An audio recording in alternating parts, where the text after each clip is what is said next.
গর্ভাবস্থায় চেয়ারে বসে নামাজ আদায় করা যাবে কিনা।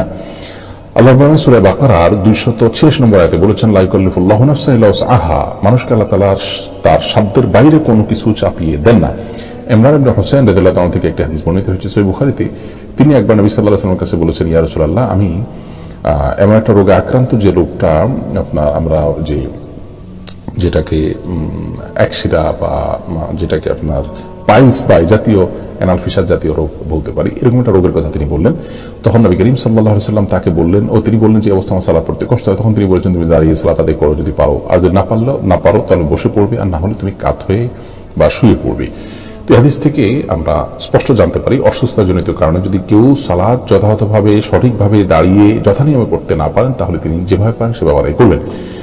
গর্ভাবস্থায় অনেক মেয়েরা খুব বেশি দুর্বল হয়ে পড়েন, শরীর ভার হয়ে পড়ে। এই অবস্থায় রুকু সিজদা উঠা বসা করাটা বিশেষ করে লাস্ট স্টেজে এসে অনেক সময় কঠিন হয়ে যায় এবং শরীরের যে ভারসাম্য আছে ধরে রাখতে পারেন না এবং পড়ে গিয়ে ক্ষতিগ্রস্ত হওয়া এবং গর্ভস্থ সন্তান ক্ষতিগ্রস্ত হওয়ার আশঙ্কা থাকে।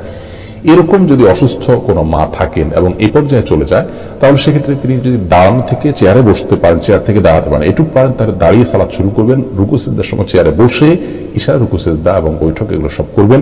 আবার পরবর্তী রাকাতের জন্য তিনি দাঁড়িয়ে যাবেন, যদি এটা তিনি করতে পারেন। আর যদি এটুকু কাজও তার জন্য রিস্কি হয় বা কষ্টকর হয় বা দুঃসাধ্য হয়, তাহলে সেক্ষেত্রে তিনি চেয়ারে বসেই সালাতের শুরু থেকে শেষ পর্যন্ত সালাত আদায় করতে পারবেন।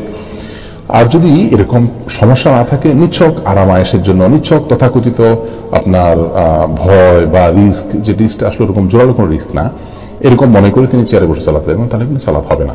তার অবস্থাটা কতটা আপনার নিরুপায়ের অবস্থা সেটা আগে বের করতে হবে। যদি তিনি সত্যি নিরুপায় হন এবং রিস্কটা প্রবল থাকে উঠা বসা করে সালাত যথাযথভাবে করতে গেলে, তাহলে সেক্ষেত্রে অবশ্যই তার জন্য বসে সালাত ত্যাগ করার সুযোগ আছে চেয়ারে।